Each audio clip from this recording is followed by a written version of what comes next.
Hi, everyone. Hi. Hey, Mitch. Check. Okay.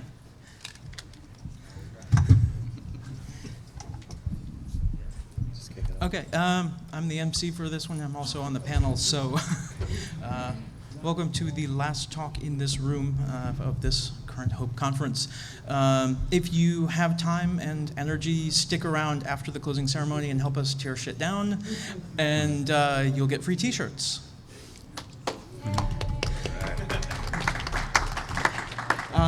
Sean, take it away. Cool. Thank you, everyone.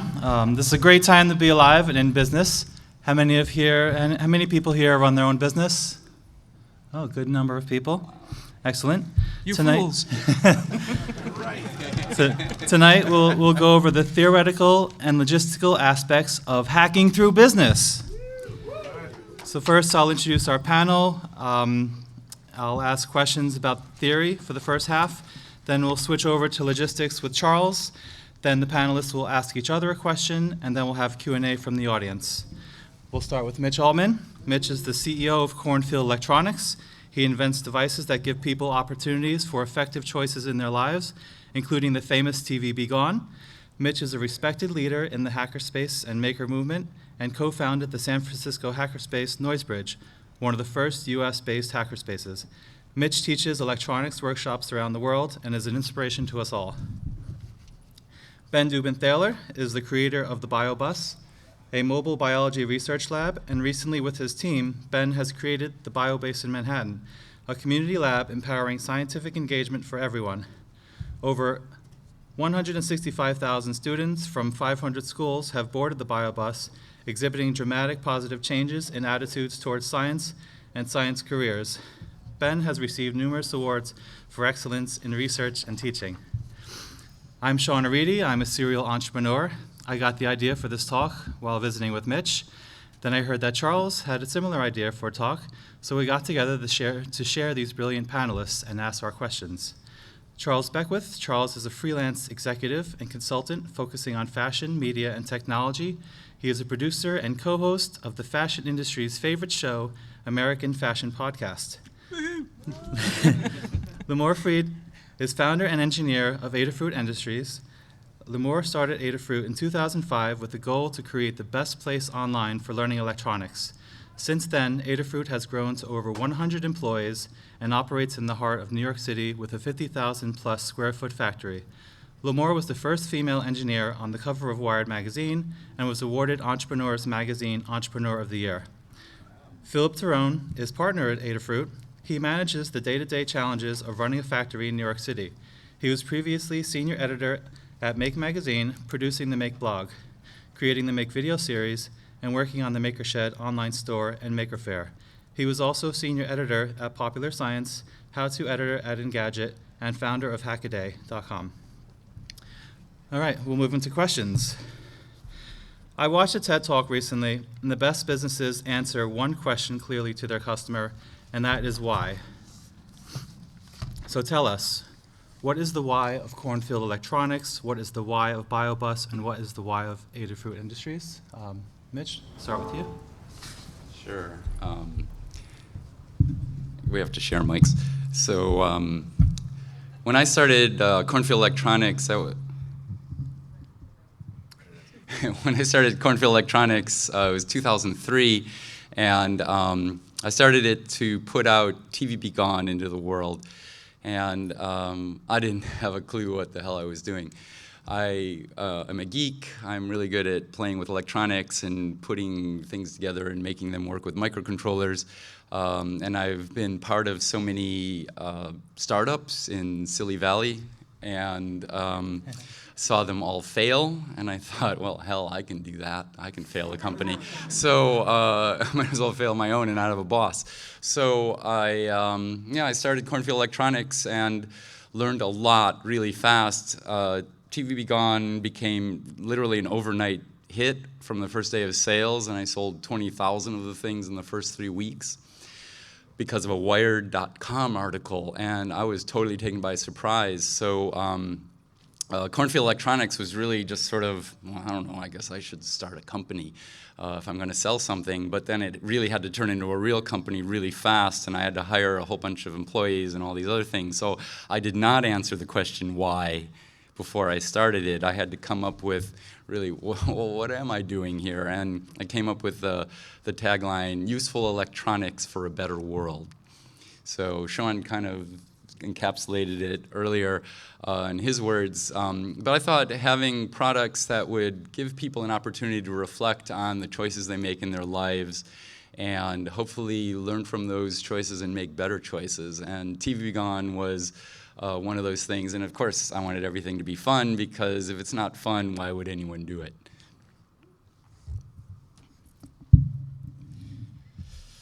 So I was in the lab. I was studying cells and how they crawl around inside of your body. Like right now, they're all, crawling around inside of you, eating bacteria and like forming memories maybe of this panel.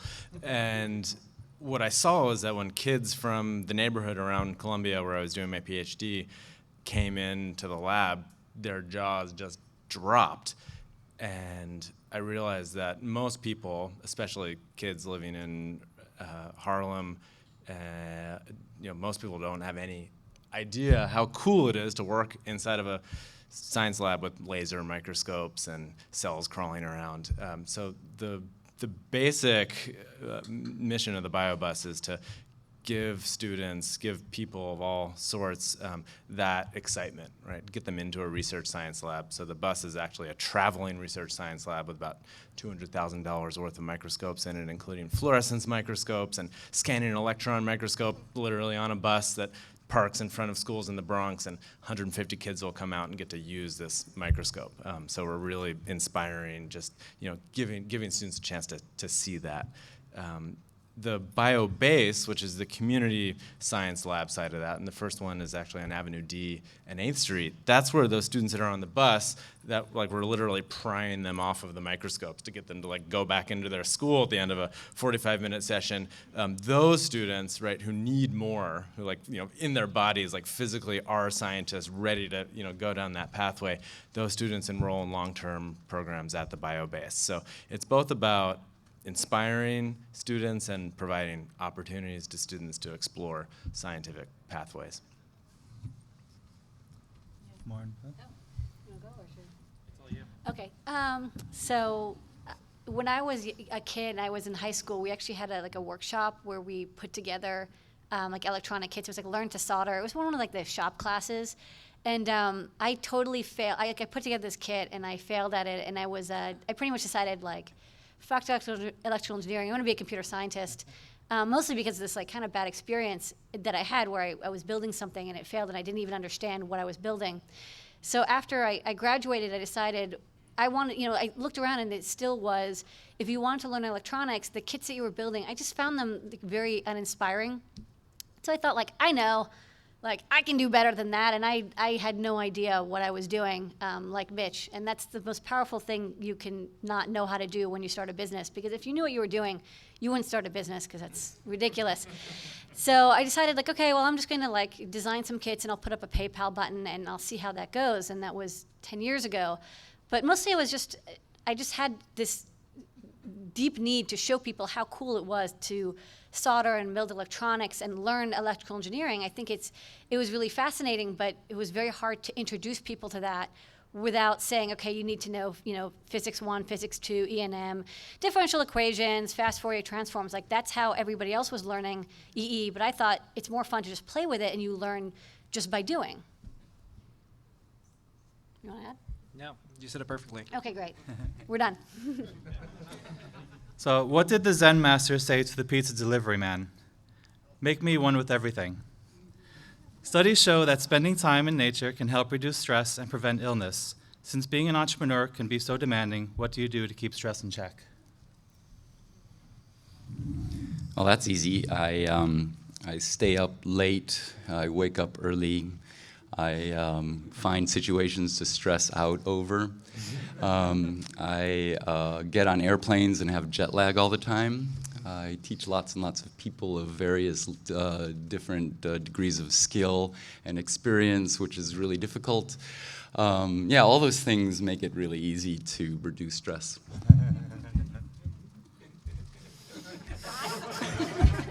It's a really hard questions, Sean. Let's see, I had 2 kids.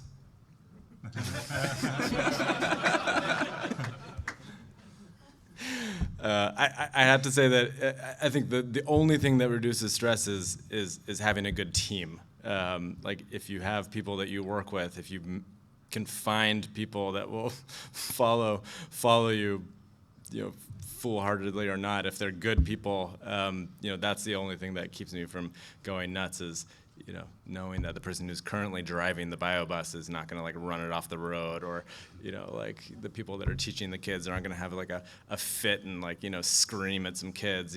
There's always horrible things that are going to happen. And if you have a good team, at least the worst of those things probably won't happen. Yeah, and let me add to something more serious to that answer. I think the main thing, even though running your own business isn't necessarily stressful, there's no way around it, and that's not the fun part for me. But I'm doing stuff that I totally love, and I have no problem being as busy as I am because I'm doing stuff I love all the time, and laundry, of course. So, but like bookkeeping, that's also not fun. But laundry, it's nice to have clean clothes. It's also nice not to have the IRS breathing down your back, and to have your books in order so that you can actually have cash flow and all these things that keep the business alive. And all that makes it enables me to keep doing what I love so much. So the stress just doesn't really matter. It's the kind of stress that I get more out of than it takes away. I think that, like they said, there's no way around the stress of business, but stress isn't necessarily bad. Yes, it is stressful and you have a physical and emotional response to it, but one thing that we do is whenever we have a stressful situation, and they will come up every single week, whether you like it or not, is the first thing I think of is, okay, well, it's a really weird thing to think of, but I think nothing has actually changed from day to day. Like the company hasn't collapsed. It's just, okay, you're going through a difficult period, but nothing has changed. Tomorrow will be another day. So, things go up, things go down. You have to kind of have this more holistic view of it. But also the things that are stressing you out are the things that are making your company stronger, right? Like working out is stressful. You are stressing your muscles, but that's the only other way to get stronger. And when you have a stressful situation like an IRS audit or something, when we have audits, like we have a sales tax audit or something, and rather than saying fuck, I can't believe oh my God, this is horrible, and freaking out, the way we approach it is, okay, great. This audit is going to teach us everything we need to know to be perfect, and so we're going to do the best job we can, and we want to be audited every single year. That's completely backwards from how everybody thinks it, but if you approach it as this stressful situation is going to teach me how to approach the situation so that when it happens the next time, it's not a big deal, because it will happen again. Every stressful situation that comes up as an employer, whether it's you're learning how to deal with bookkeeping, or you have a product recall, or somebody drove the bus into a crowded group of people, or something. Whatever it is, I feel bad. I don't know. Somebody breaks a microscope. I don't even think your greatest fear. It's going to happen again, so just use that as a way to train yourself and have that be an autoimmune response that protects you from the next thing that occurs. So you can have longevity, not just reaction to small scale stress situations. Yeah, and I work with Limor, so some of the things I'm going to say sounds like that. But a lot of the things that we try to figure out is what not to do. So especially if you have a company that's successful, you can almost do anything. You can go into every business, and you'll probably fail. So a lot of it is ways to avoid stress is not choosing things that's not your sole focus. A lot of the times that we come across an opportunity, we go back to what are the values we want to hold on to, what are the things we want to hold on to, and what are the things we want to let go. Sometimes it doesn't make sense to be great at some things, but some things you should be great at always. And I think the vibe of we don't really want things to be easier. We don't want stress to go away. We just want to be better at what we do. And I think that's a healthier way to look at it, especially with the way the world is right now. Never in the history of forever, has anyone been able to get a hold of someone? So how you react to things is kind of how you're judged now. And if you're confident in it, you have a good team, you can react to things way better than when you're by yourself. So I'll emphasize the good team thing is really important. I mean, is there anything worth doing that isn't stressful?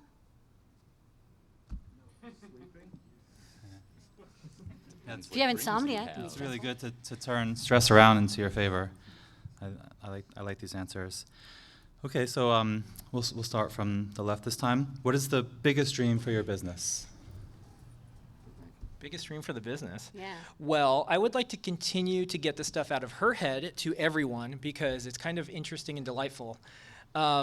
Being able to manufacture in the U.S. successfully has been one of the big goals, and we want to continue doing that. Yeah. Yay. So, you know, here's a fucked up stat. We might be the only cell phone manufacturer in the U.S. right now. Oh, wow. We make, yeah, yay, whoa.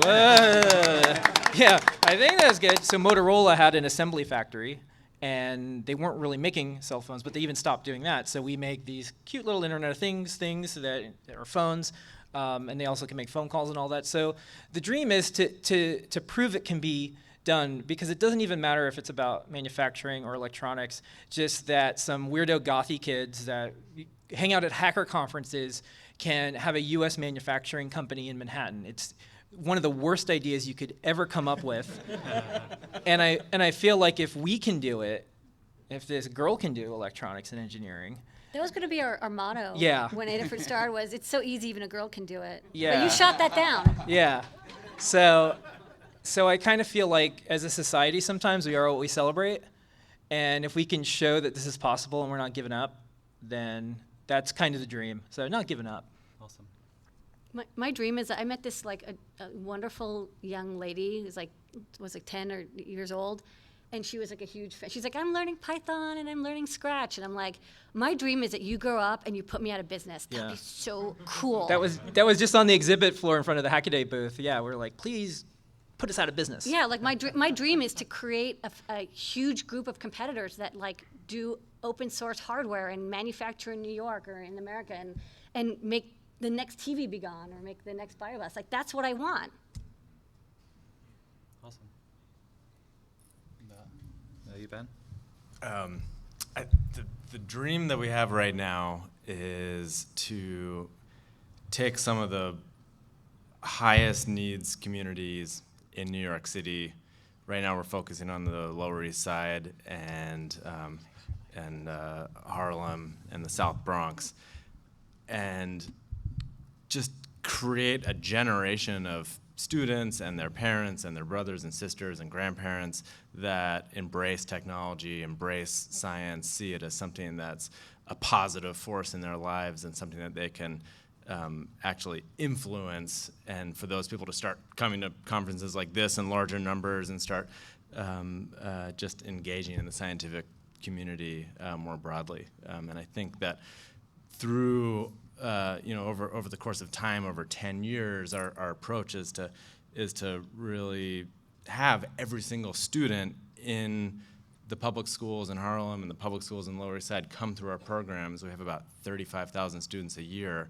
And I think over the course of 10 years, we hope to and we dream to really see that kind of shift, that really community-based shift in attitudes towards science and technology. Yeah, so my dreams aren't really so much for the future, but just for the ongoing present. I'm living a life I totally love, and that's been my dream all my life. And if I can keep doing that, that's just awesome. So what I love is to be able to inspire people to live lives that they think are way worthwhile. And if I can keep doing that, that's what I want to do. Awesome. Do you believe there's some sort of pattern or formula to becoming a successful entrepreneur? Yeah, explore and do what you love. It's super easy. It's easy to stay anyways, because there are a lot of impediments in the way of actually choosing to do what you know you love. One of the impediments is that most people don't even know. Many people don't even know what they like. They just do what they feel is what they have to do or what they're supposed to do. And working a job, coming home, burned out, maybe watching TV, watching more TV, watching more TV, playing a video game, watching screens, whatever, and then going to bed, crawling out of bed to go back to the job they don't even like to make just enough money so that they can continue to do all that. That's not really a recipe for a life you think is really way worthwhile. So, yeah, but if you explore, give yourself time to explore, and then if you do, you'll find things you love eventually, and you can do more of that. And if you do that, chances are other people will love it too. Maybe just a few, maybe a bunch. If it's a bunch, people are excited about it in your local community, that probably means there's an opportunity. And if there's an opportunity, go for it. You know, we've all talked about really stupid ideas to start companies with, and here we all are, many years later, still making a living off of these things we really love, because we've made the time, all of us, to explore and do what we really love doing, what we're passionate about, what we find meaning in doing. And it's only because we made the time to explore and then really do what we love and found opportunities in doing that. What do you think, Ben? I think I can just echo Mitch a little bit here. I mean, it took me a long time to get to BioBus, and I knew that what I was doing, while it was good in the eyes of a lot of people, wasn't really the thing for me. That was like, you know, college, and then taking a couple years off in a lab, and then enrolling in grad school. And it was like at each of those stages, it was kind of like, oh, geez, like there's something else. But you know, it was like I don't want to be a teacher in a classroom. I don't want to, you know, I don't want to be a community organizer. Like they weren't things that were drawing me, even though I explored those avenues. So I think, you know, I'll just echo Mitch, you know, stay open to the opportunities when the idea strikes you, and if people in your community, you know, also think it's a, you know, maybe an idea worth pursuing, and start small. I mean, with the bus, like literally I went on Craigslist and bought an old 1970s transit bus and convinced some of the microscope companies to like donate some microscopes, which, you know, those things were amazing that actually happened, but it was really small scale. And then I just started, you know, like calling up friends of mine who were teaching and saying, hey, you know, like, can I bring this bus full of microscopes to your school for a day? Like, well, you think your students would like that? And they're like, yeah, like bring it over. And just getting that initial positive feedback on that small scale, you know, and then moving incrementally for me was how I was able to build slowly, build sustainably, and I think, you know, perfected the very, you know, rough idea, right, that I started out with as I went forward. Do you believe there's a pattern for Formula becoming a successful entrepreneur? I mean, there's like two pieces that I think I've seen a lot of, and I'm totally stealing other people's advice to me. Is the first one is the most pragmatic, practical advice, which I have seen every successful entrepreneur has managed to follow, which is they actually knew how the business made money. So, or rather, every time we see an entrepreneur who hasn't succeeded, they didn't know how the company made money, which sounds very unusual until you see it, and it has happened. So having stats, understanding what's going on with your business, being able to know if today was a good sales day or a bad sales day, or like, are things working out, and not find out like 6 to 8 months later, like being on top of those numbers. And the good news is if you're a hacker, you probably can hack together some scripts, or you can do some MySQL queries so you can know on a day-to-day basis. When I see people who are like, oh, I have a shopping cart, at the end of the month I get the sales stats, and I'm like, at the end of the month it's too late.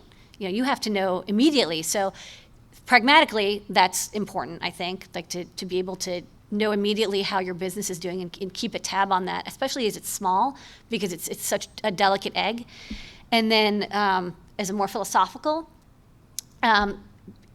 staying on the path, that if you have a path, staying on it, because it's like you are like going through the valley of death, and like there's all these people who are going to be not attacking, but they're going to try to like distract you. Like there's siren songs of like, oh, like we should do a Kickstarter, like, oh, like we should really like do a car commercial. I mean, you will get pulled into like so many things, and like everyone is trying to pull you apart because they see something that they want, that being able to say no and stay on that path is extremely difficult. But people who can do that, even though everything culturally is telling you like, say yes, if you are able to say no and keep going, you'll be able to keep your focus on your business. Okay. And then some of the things I've seen that's a pattern is the really good ones, they have a good cause and they've turned it into a good business. It's possible. Doesn't always work out, but you can do it. Sometimes there's a really good cause, but it's a terrible business. And sometimes there's great businesses, but they're the worst things in the world. Maybe the financial industry and stuff like that. Like it's a great business, billion% margins, but kind of a crummy cause. So the really good entrepreneurs seem to figure out a way to be a good cause and a good business. As far as the other pattern is, they are very others focused. For their team members, for their employees, for their customers, everything. They really have a way of figuring out how empathy works. And you can't really get thousands of people to work together unless you have something to glue it together. And being able to be others focused, having a good cause is one of the things that works. And then one of the things that I've seen recently is it's totally okay to be underestimated because you get ignored for a while. And then you win because they thought you were weird or like whatever. They didn't see it coming out of the blue, weren't paying attention to you. So that's a little bit of a pattern. One side note, the story that Limor told about as far as how the money works. So Adafruit met with Radio Shack. They went bankrupt and a hedge fund bought them. And the guy who owns Radio Shack was at Adafruit. And he's like, okay, what should I do? And we talked for like 3 hours and we have a bunch of ideas. But at the end, we couldn't resist and we had to ask, what's the pattern of failure? And that was one of the things he mentioned is the people at the top, the managers, the people who weren't working there, kind of installed MBAs. They didn't understand how the money worked. And so that was a pattern. They also bought American Apparel. That's one of their other companies. God. Yeah, so. No, this was like total vulture capital. I mean, like it was awesome. Like this guy's like, I buy destroyed companies and I try to resuscitate He buys them. distressed debt. Oh, the guy who bought Radio Shack Yes. bought American Apparel. Yeah, Yes. also, in addition to. Yes. Yeah. It was a 2-for-1 sale.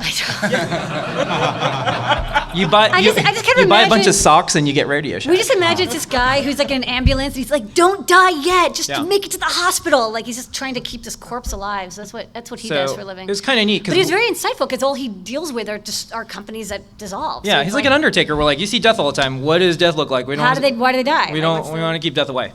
Wow. So. Awesome. So, businessman was talking with his barber when they both noticed a goofy-looking fellow bouncing down the sidewalk. The barber whispered, "That's Tommy, one of the stupidest kids you'll ever meet. Here, I'll show you." "Hey, Tommy, come here," yelled the barber. Tommy came bouncing over. "Hi, Mr. Williams." The barber pulled out a rusty dime and a shiny quarter and told Tommy he could keep the one of his choice. Tommy looked long and hard at the dime and the quarter, and then quickly snapped up the dime from the barber's hand. The barber looked at the businessman and said, "See, I told you." After his haircut, the businessman caught up with Tommy and asked him why he chose the dime. Tommy looked at him in the eye and said, "If I take the quarter, the game is over." Tommy was underestimated. Yeah. So how do you keep the game going? Mitch, how do you keep it going? I'll just be a broken record. I do what I love. And if I do what I love, I want to do more of what I love. So, and it turns out other people often love what I do enough to pay me to do it.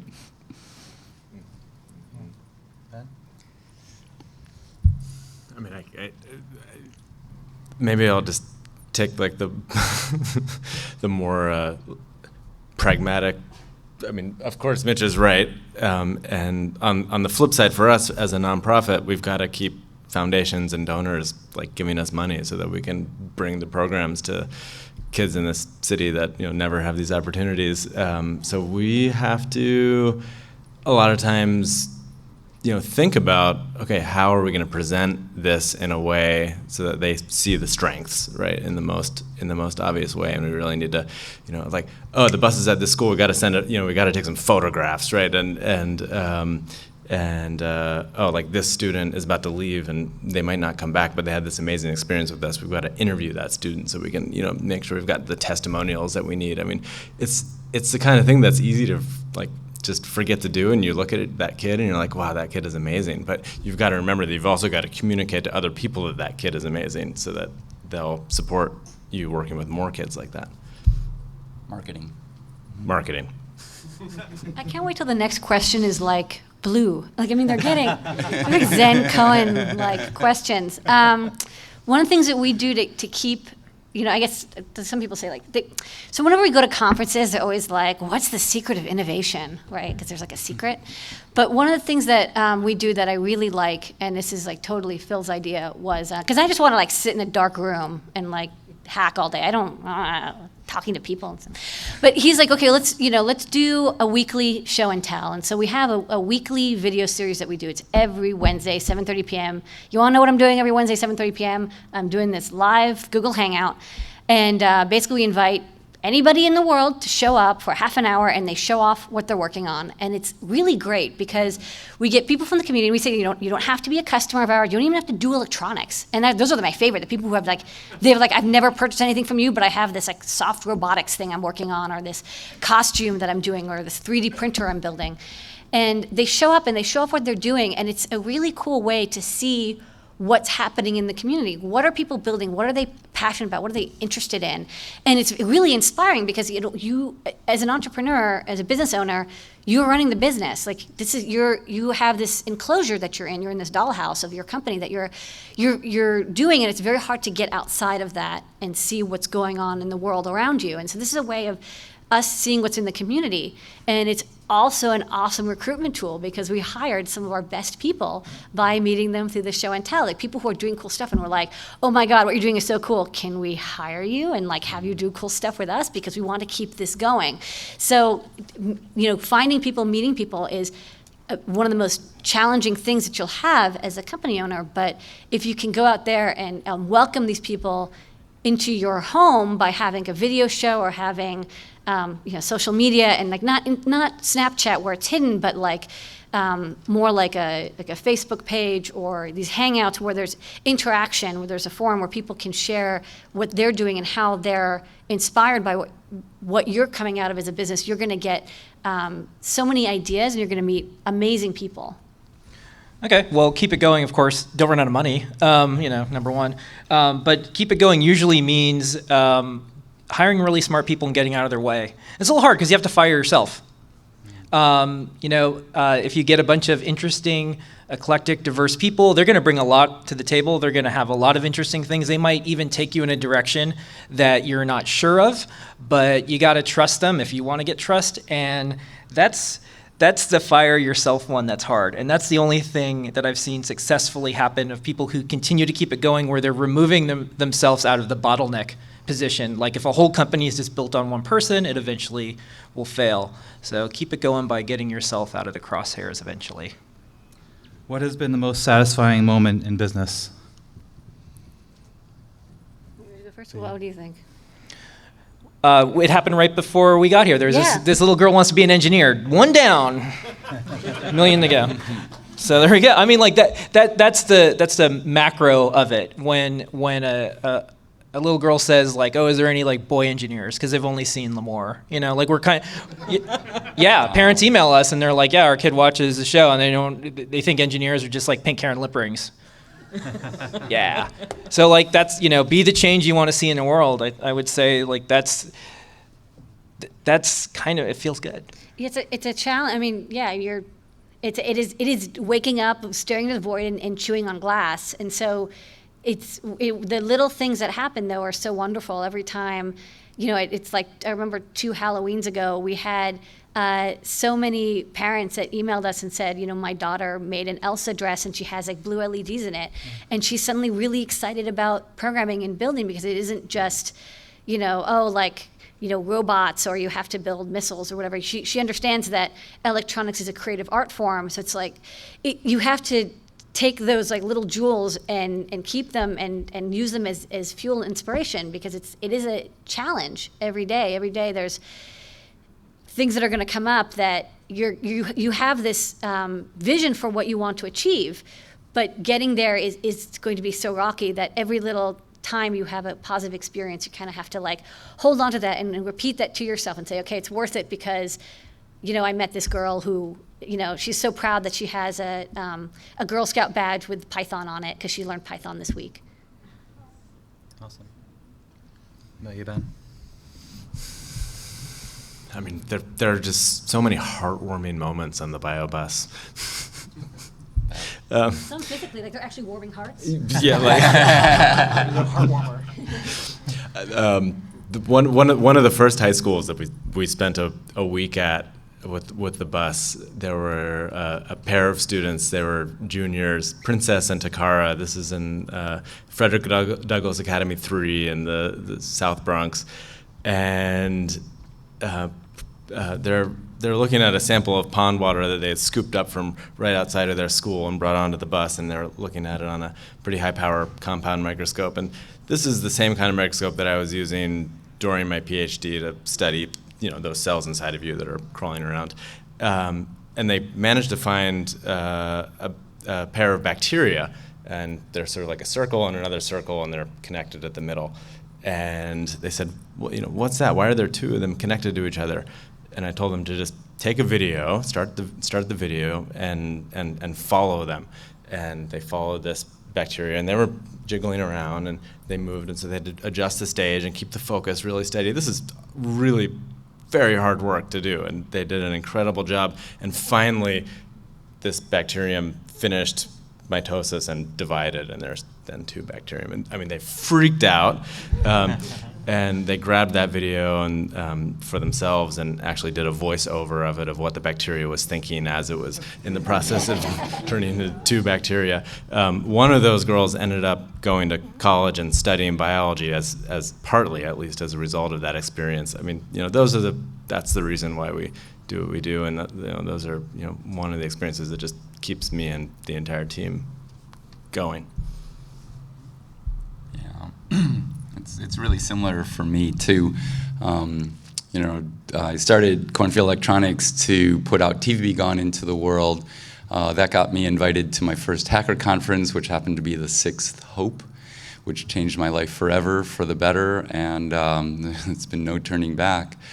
That showed me that I can teach soldering, which I really love, which brought me to my next hacker conference, which that made it obvious that teaching soldering is something I love and that other people love doing, and got me to one where they talked about starting your own hackerspace, which I co-founded in Noisebridge, San Francisco, and that got me teaching more, which made more people realize, which sends me out in the world more to teach more. And the interesting thing, which was unintended, is that that's a fantastic PR for my company and my product. And everyone's happy. It doesn't have to be manipulating people into wanting my product. I would hate that. If I had to do that to make a living, I would do something else.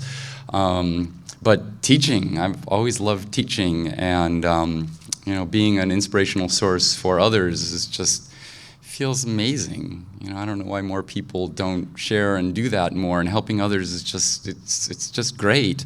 And every time I go into any kind of event, or sometimes people just email me out of the blue, and they say, you taught me how to solder at this whatever conference or hackerspace 3 years ago, and now it's the first time I've ever soldered, and now I'm making a living doing electronics.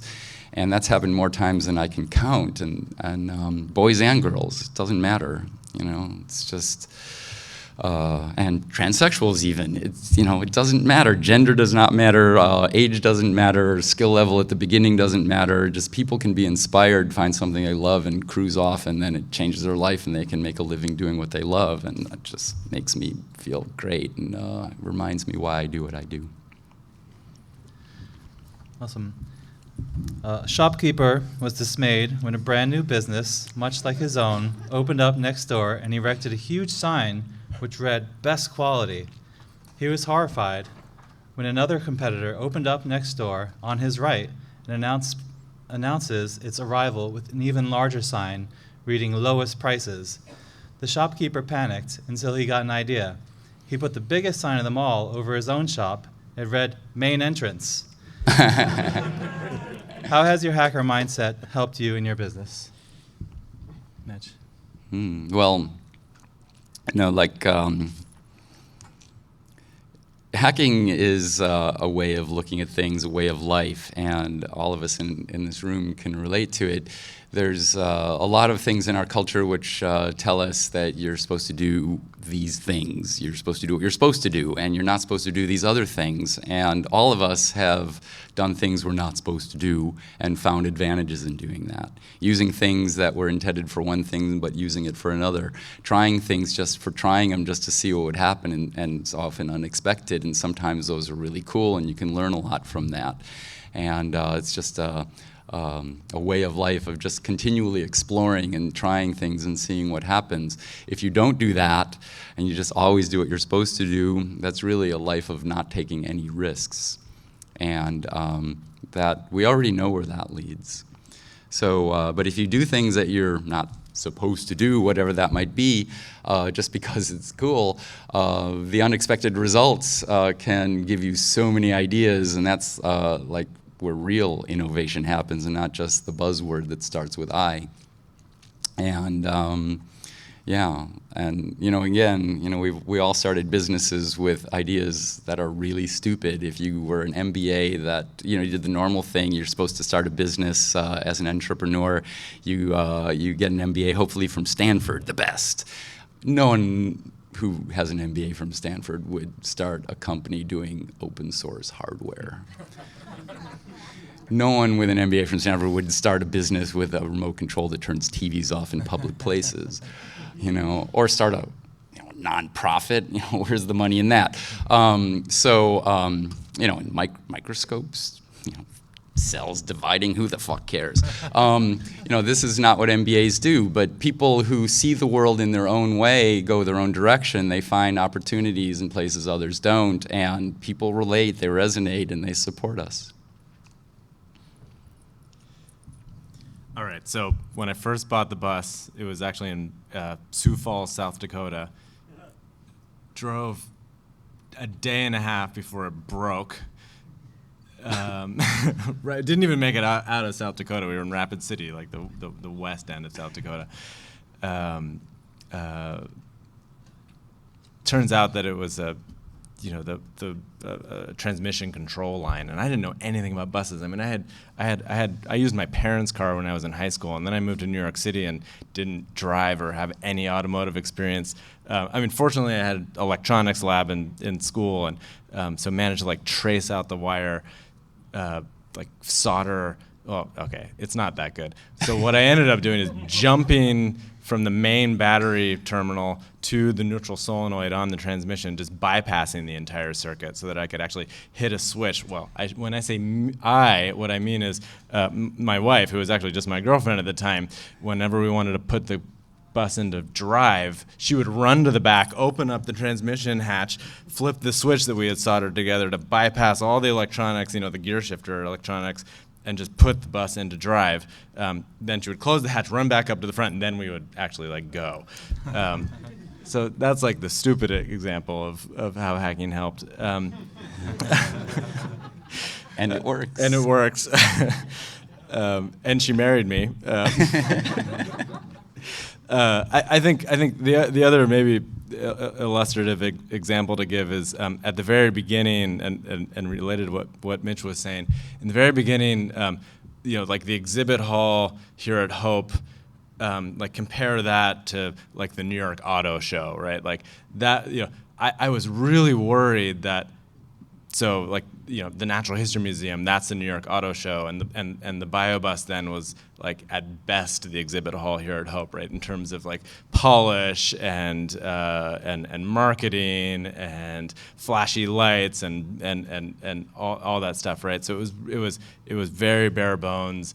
It was bad in a lot of ways, but the key ideas were there, where we had managed to literally hack together this functioning research grade science lab with some serious help from microscope manufacturers who donated the microscopes, but still managed to make it all work, so that when the kids came in, like, the teachers would see the outside of the bus, and then they'd sort of walk in. It would get worse, and then the students would notice the microscopes and the video screens, and that would be the end. They would just be hooked on the actual tech. It was hackery in the sense that it was just the essential, right? It was just the prototype, like proof of principle, which got us started, and not being too worried. I mean, even if I was worried about it, I don't know what I could have done about it. But not being too worried, right? Don't let that prevent you from trying things out, right? With that sort of bare bones prototype. I think when it's kind of Mitch mentioned this a little bit, is that when you start a business, there's a lot of and there's like these magazines, and they'll kind of pressure you with all these like best practices, like, oh, you should have an MBA and you should have a business plan and you should go to the bank and get a loan.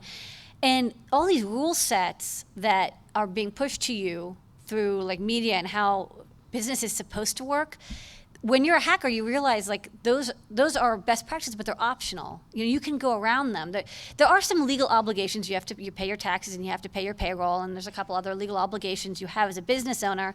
But other than those specific rules of April 15th, you got to file, everything else is up for grabs. I mean, you could use QuickBooks, or you could just keep it in a text file. You can, sell things this way, you can sell things that way. You can, run your business out of a fancy office, or you could just do it out of your basement. All of these things these best practices are just suggestions. And once you realize they're just suggestions and you don't have to do them, you actually kind of get freed up a little bit to explore it the way you want to. I mean, what is really neat about being a hacker and people who understand kind of this hacker spirit is, if you find an open source tool that does what you want, or you have this attack vector you want to do, and you have to learn a new programming language, you're not going to say like, shoot, I have to go to school for 4 years to learn this programming language, and then I'm going to come back and look at this exploit. No, you're going to go and like read about it, maybe pick up a book or check some websites. You're going to immerse yourself in that knowledge, and then you're going to come back and attack it with all the knowledge you've had. You will go and learn the skills that you need to learn. And that's actually the most important thing, because when you start your business, you have to wear so many hats. You have to do the bookkeeping, and you have to do sales, and you have to do marketing, and you have to manage your website. And you have to do pricing and purchasing and rent and cleaning up and making sure the coffee machine works. All of these things are going to be your responsibility. And so having that hacker mindset of, okay, I need to understand now how to do this kind of report, you will go and learn that. You'll figure that out. You'll absorb all that knowledge, and then you'll just do it rather than feeling like you need a formalized education or path. That stuff it's best practice. It's optional. You don't need to have that. You don't need to have an MBA.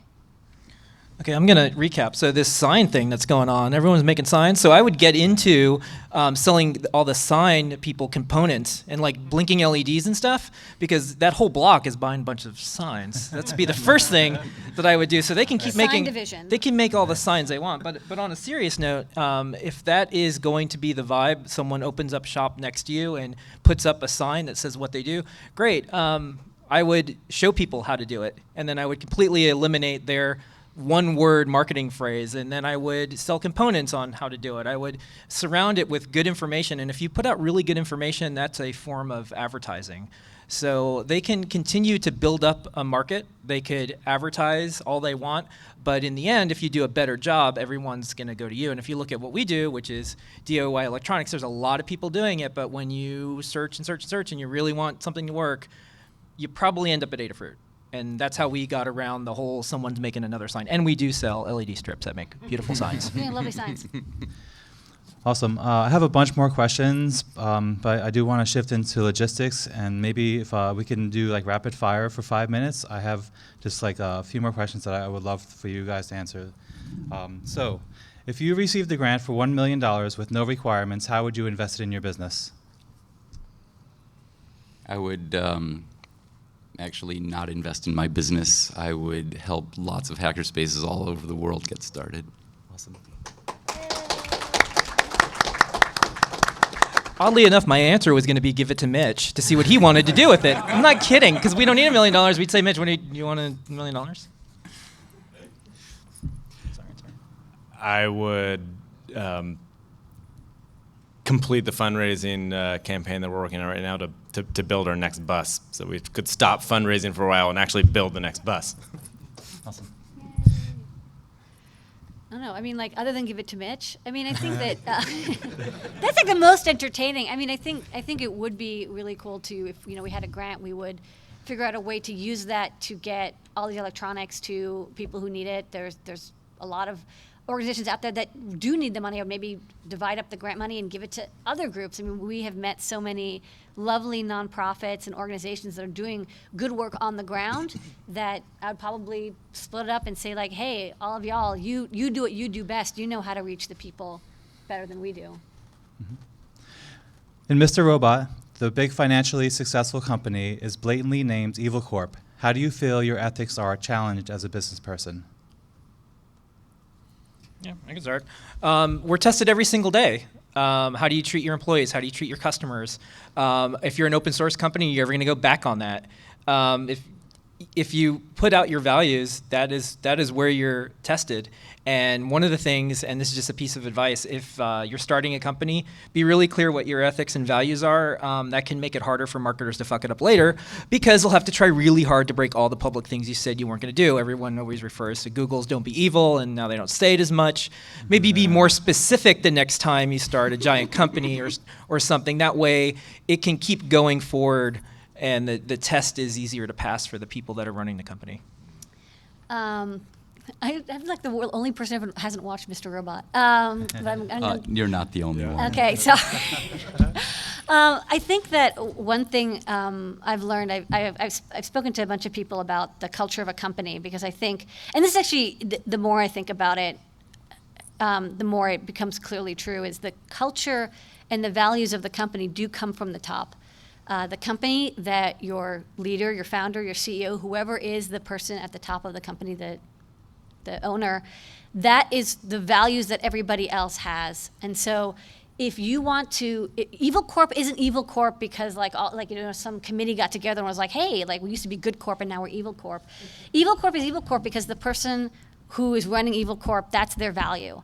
So when you start a company, your values, the way you treat your company, the employees that you have, the way you treat your vendors even, or the people you work with, that's how, that is who you are. And so like it isn't like a slow descent into like we're evil. It's like it's something that you have to basically make the decision when you found the company, what are the values that you have? And they're like very personal values that you want to establish and grow. And as you hire more people, those people who you bring in, who are probably naturally very good people, if they see that evil is accepted, they'll start acting evil. If they see that you act politely, properly, and in a good way to people, that's how they're going to mimic you. So yeah. You as the founder, as the owner of the company, it's your responsibility to set the values, to make it whatever values you have, that's what sets the values of the company.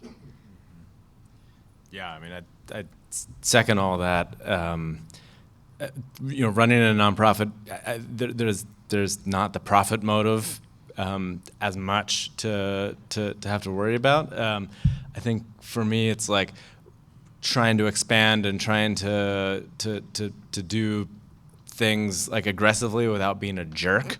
I think is like something I struggle with. Like we actually now have a lawyer, and sometimes the lawyer will get in a negotiation with me, and the lawyer's being a jerk, and I'm like, I would say that's sometimes can be a challenge. Like how do you you don't want to be soft. You don't want people to take advantage of you, but at the same time, like you want to set that example not just for your own staff, but also for the people you work with and the community, right? To create positivity and people to help you and to bring the whole community up. So that's definitely challenging. Yeah. well, having a vision and sticking to it, but being willing to reevaluate it if you get data that shows that things are better another way, but keeping in mind that the power of denial is something that people are really good at, and especially when it comes to addictive substances like money, which is I think the most addictive substance known to people on the planet. Having a company that exists to maximize profits, especially Evil Corp, is going to be having the motive of maximizing profits in the next quarter. No long-term plans, and consequences be damned. So to live with integrity, the consequences are super important.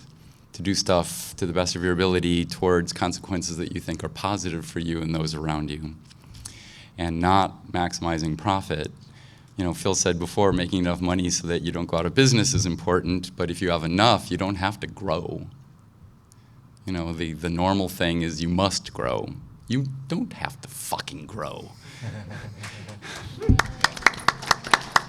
So I think it's way more important to work with people at every level that I like.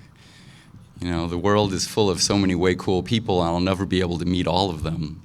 There's no way in hell I'll be able to meet all the way cool people that I would love to meet, so why do I even spend 2 seconds with some fucking asshole? And that includes customers, it includes employees, it includes lawyers that I have to hire, it includes everything. So my number one rule of doing business is only work with people you like. Awesome. What was more important invention than the telephone? The second one. A lot of hopeful businesses, people often ask, how do I get started? What are your suggestions? This question borders on logistics, so we'll transition on this question to Charles. Okay. After we answer.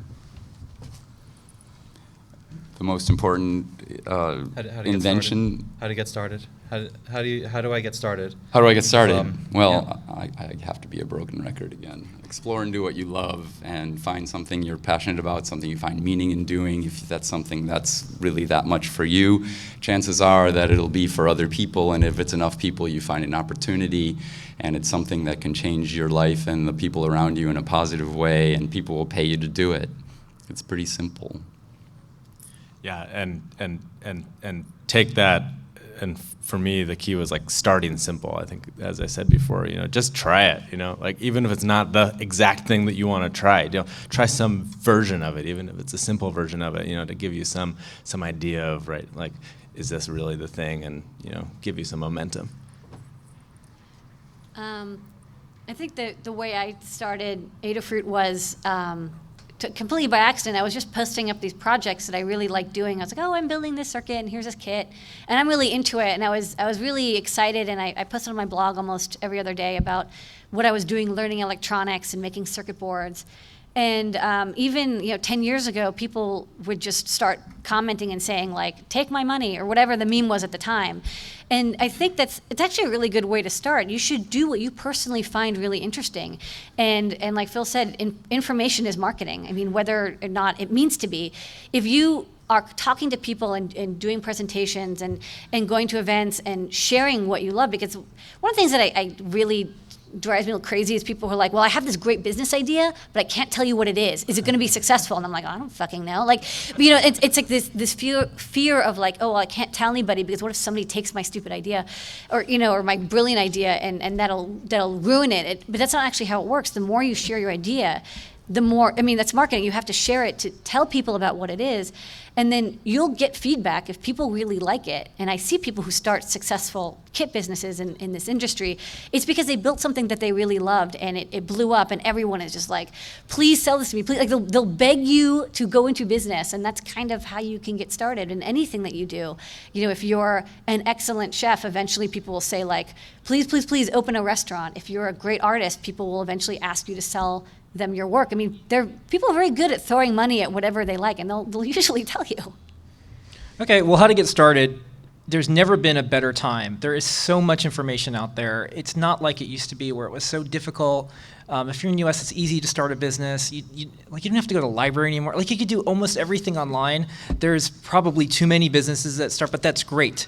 So it's almost like, how can you not get started at this point? You're gonna be talking yourself out of it. There's so many stories, there's so many business books, there's so many people you could talk to, there's so many places you can visit. It's never been a better time. Start now. Do it. Okay, I'm gonna hop over to the lectern. Okay. Later. He's starting a business right now. Can't wait another second. Okay, can you hear me? So I've been involved in the last couple of years in a lot of people trying to get projects off the ground and startup companies. This is going to be a somewhat abbreviated brain dump of all the information I have on avoiding traps, and then we'll go back into questions with the panel.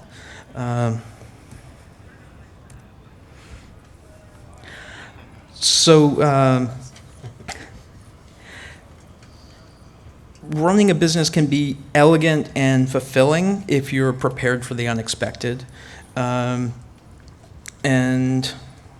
Buckminster Fuller said that when I'm working on a problem, I know that I never think about beauty, but when I have finished, if the solution is not beautiful, I know it is wrong. And I've noticed in watching businesses start up and grow that this is usually also true in business problems. It's not just an engineering thing. So if something doesn't feel right, research a little bit more, talk to more people, figure out why it doesn't feel right before you move forward. So I'm going to break this down into kind of four main things. First is business plan. You can Google, how do I make a business plan? There are so many examples of that. There are a lot of different approaches to it. Reading them will help you, even if you don't write your own. Just understanding how people pitch other people on why their business will be successful is a really good exercise in making your own successful. Just going through that exercise, even if you're not going to investors, of saying, okay, this is step one, and step one leads to step two, and step two leads to actual profit. Because a lot of people say fail fast and fail often. You want to bootstrap when you're starting out. You don't want to spend money on random things. You want to spend as little money on unnecessary things as possible, because starting a business, you don't know when it's going to start to function. You don't know when it's going to actually start to turn a profit. So you want all the money that you have when you start, you want it to last as long as possible, because you don't know when the engine's going to actually turn on. But again, you do need to take some chances and just kind of throw in when it looks really right. So talking about money, money is expensive in many ways. So if you go to VCs, you're going to give up equity. Equity is the percentages of your company that you give up. If you own the entire business, you have 100% equity. If you give your employees 25% of the business, then you have 75% equity. And then when you go to take investment, that then dilutes. So you no longer have 75 and they no longer have 25. There's another player in the room, so all those numbers go down. But you can set stuff aside when you get started, so you can plan it out. Like, I'm going to keep 35, I'm going to give 25 to my key employees, which investors really tend to like, that you're not the linchpin, that you have trusted other people, you've given up some control, because that's very important. A lot of businesses fail because it's all on one person, and that person doesn't trust their team. So if you immediately, when you're setting up your business plan to go to investors, say, I'm already trusting these people and they're going to have a piece of the company as soon as as long as they've kind of ridden it out for a while. So you put that in a contract. It's called the vesting schedule for equity. So you have your first employee, and in their contract it'll say, at 3 years they will have accumulated all of their equity, but you kind of feed it to them a little bit at a time, so they earn it as they go along. You don't immediately give your first employee 5% of the company. You set it in the contract so it comes out over time. And that protects you, and it also protects them, so that the time that they put in isn't wasted. Grants can be extremely expensive. If you take money from the city of New York or the state of New York or the federal government, the process of, okay, you have won the grant, you then have to fill out all this paperwork and go through all these processes to prove things as you go along. There are legal requirements that you just kind of justify every step, and the bureaucracy can outweigh the value of the money that you got from the grant. So you really have to be careful about taking money from other people in a loan or any way like that, because money is expensive any way you get it. You really want to just have a business that makes money from the start and not take money from other people to get it started, if at all possible. This is why you bootstrap a startup. It's really easy with an app, not so easy if you have to have product and things like that on hand. Don't take on an investor that you wouldn't want to be married to if you swing that way. If they're obviously crazy or a terrible human being, maybe don't get into a really powerful, legally binding relationship long-term with them. Trust your instincts, and if you have bad instincts or really unsure, have a friend meet them. If they're your friends already and they're in business and you haven't worked with them in business, talk to people who've been with that friend in business and done relationships with them to see how they performed in the past, because a friend is a different relationship from a business partner or a part owner of your business or a backer. They may act very differently in a different relationship. So trust but verify. Pick investors who can bring knowledge and connections.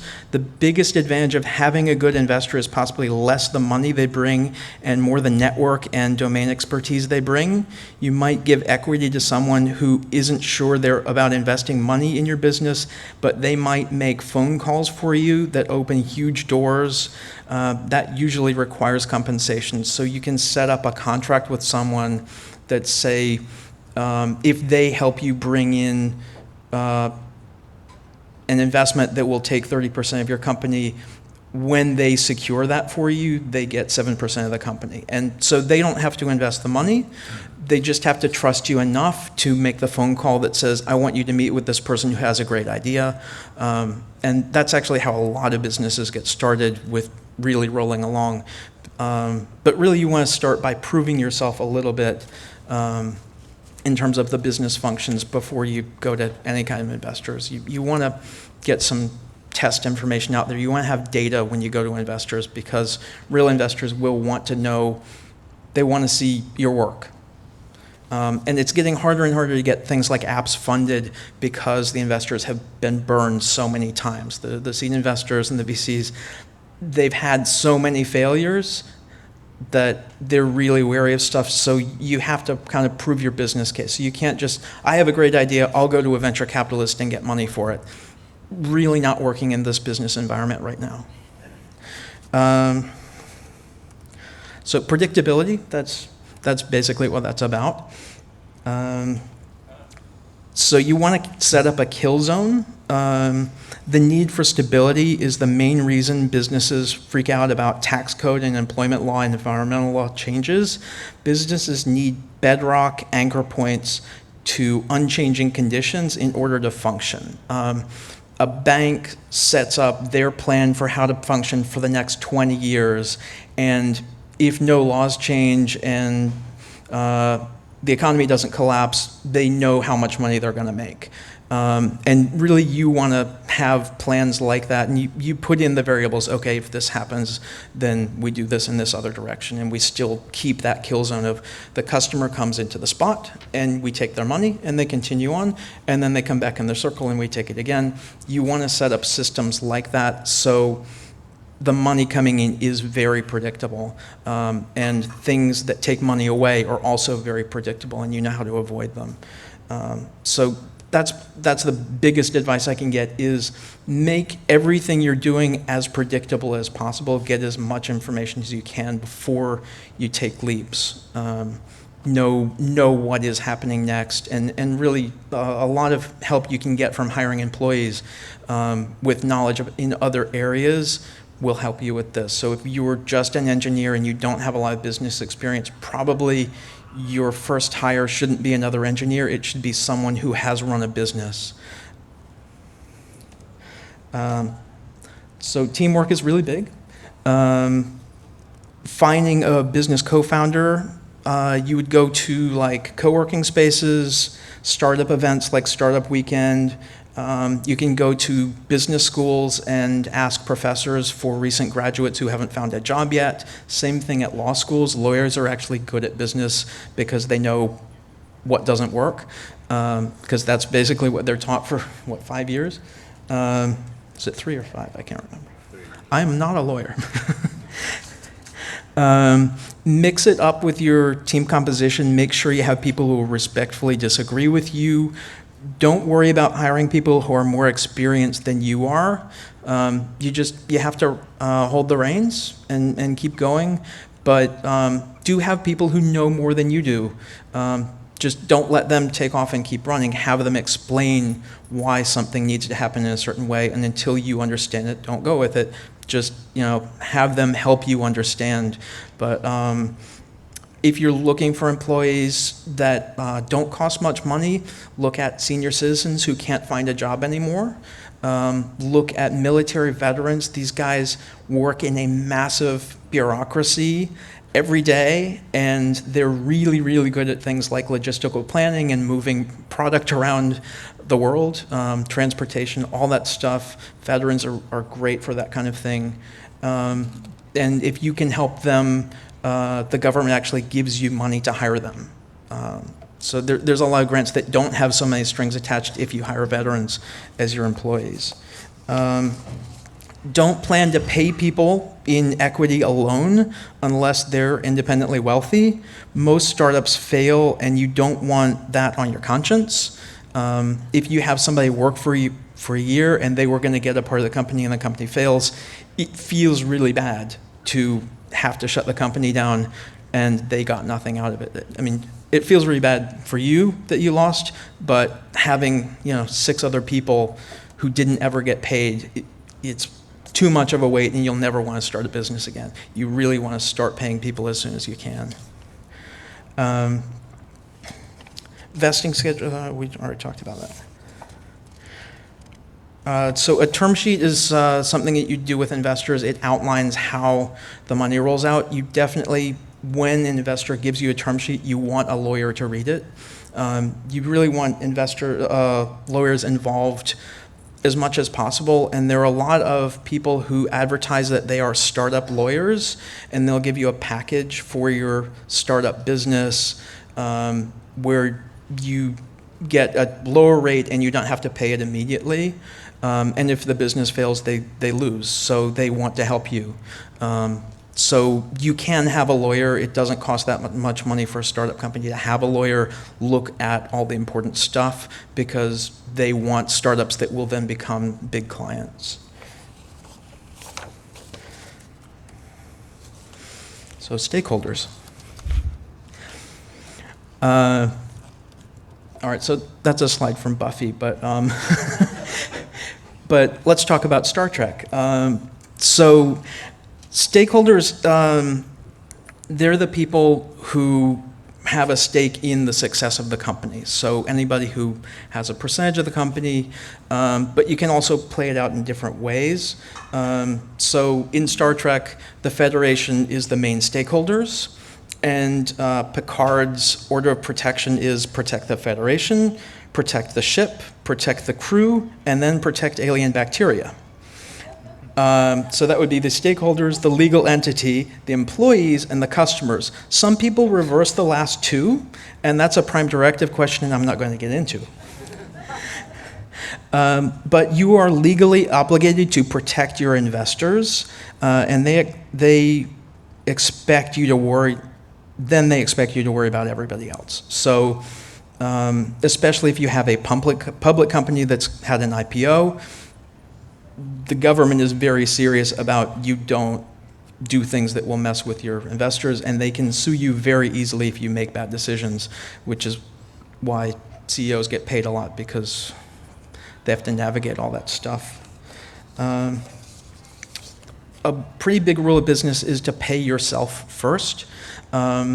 If in your payroll, when you have money coming in and you have to decide what things to pay first, you pay yourself first. Even if it's a very small salary, you pay yourself first, and you pay yourself enough that you're putting money away for savings, because if things in the business fail where there's no income and you have to let employees go, the thing that will keep the company going to begin growing again is that you're able to hold on. So you don't want to not pay yourself so that if things go very badly for the company, you can't then push it back up on your own.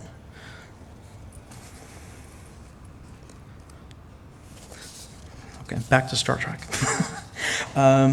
So, is that in focus? Yes? Okay, it looks weird over here. Okay, so I have the USS sole proprietor here, LLC 501c3 BCSD BA. So a sole proprietor is just you, and you can go to the bank and say, I want an account that's for my business, and it'll be under your name. You can also file to the state and say, I want to do a DBA, which is doing business as, and then you continue to act as yourself, but then people can write you checks to my company name, and then you deposit that in an account that has that company name. And all of these letters and things are for accounting purposes and tax purposes. So a lot of people, when they start out, they will form an LLC. If you ever want to take investment, do not form an LLC. You will have to convert it to a C Corp. That's a process. Just form a C Corp. It's a little bit more involved, and there's different tax rules, but there are major tax consequences for your investors if they try to invest in an LLC, and most VCs will not touch an LLC unless it's been converted to a C Corp. So if you plan on taking money from other people, then C Corp. S Corps are related to the C Corp. I don't know what the difference is, but I know that most people who do startups in tech are going for the C Corp, not the S Corp. I think there's more reporting to the IRS or something for the S. And then the B Corp is a new thing, which changes the stakeholder model. You are legally obligated to do good if you have a B Corp. You set up in your charter for the company that goes to the state, this is our purpose, and the federal government gives you giant tax incentives to continue doing that good purpose. So if you're doing something that's like free software, you might want to look at the B Corps, because that changes that stakeholder model where you have to serve the shareholders. So in doing good with a B Corp, fulfilling your corporate purpose, you are serving the shareholders, because they would lose out to the IRS by having to pay lots of back taxes if you fail to fulfill your purpose of doing good. So B Corps are a really cool new thing if you want to look into that. A lot of companies form in Delaware. Their state taxes are really simple. There's a company called LegalZoom that does corporate forming online. Be careful with them. You might just want to go to a lawyer. The lawyers are not much more expensive, and LegalZoom has had a lot of problems in recent years where they don't actually have lawyers looking at everything. Sometimes some of their documents were possibly written by accountants. Like charters for companies, and so they've gotten sued quite a bit, and a lot of lawyers are advising people to avoid it, even though lawyers would, because it's cheaper than them. But I would say be careful about LegalZoom. Locking down IP is pretty important for tech stuff. That's another thing you should talk to the lawyer about, even before you write something, even before you create intellectual property. You want to talk to your lawyer about what's the best way of going about protecting what I'm about to create. Okay, so SWOT is a great tool. If you watch Silicon Valley on HBO, they did this and it was very funny. So SWOT is strengths, weaknesses, opportunities, and threats. And what you do is you make a little grid. This is the SWOT for attending hacker conferences. A strength would be I'll learn something. A weakness is overcrowded talks. Opportunities, you can restock on t-shirts. Threats, my burner may get pwned. And there's a couple of other examples there. So this is a good way of approaching when you need to do something in business, when you need to think about something that's coming up. If you just do this little thing and put SWOT and then just list shit. It's a really effective tool for, especially if you have a group of people who have to think about something, it's a good way of brainstorming how to move forward and how to approach a problem.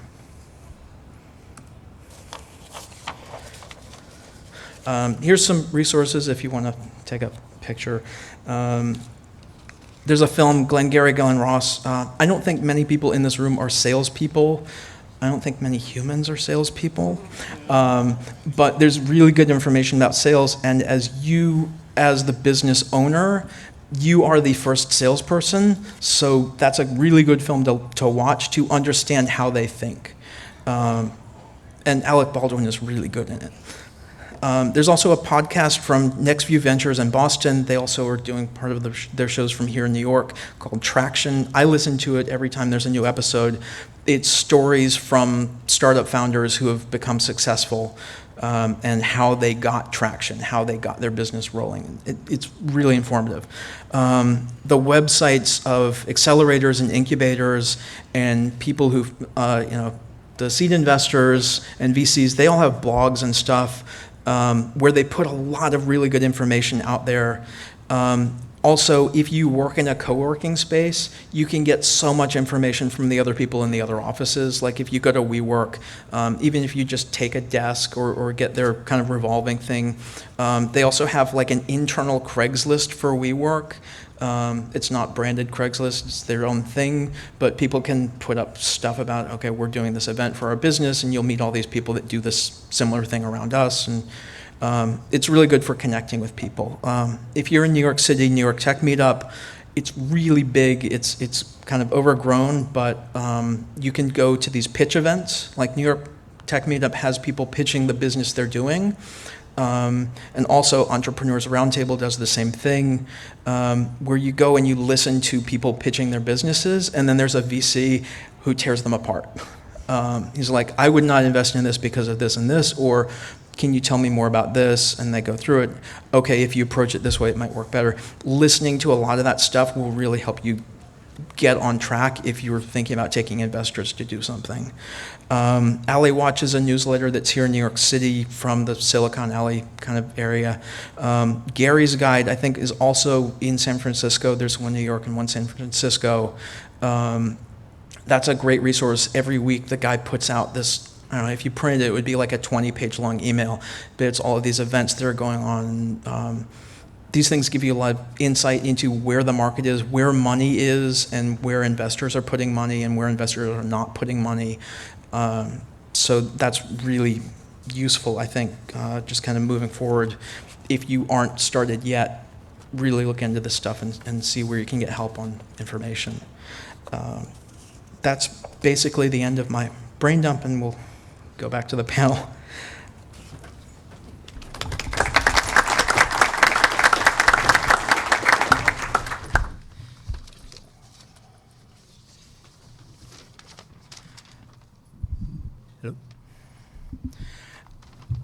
So I wanted to ask first about predictability and how you approach, like, do you know who your customers are?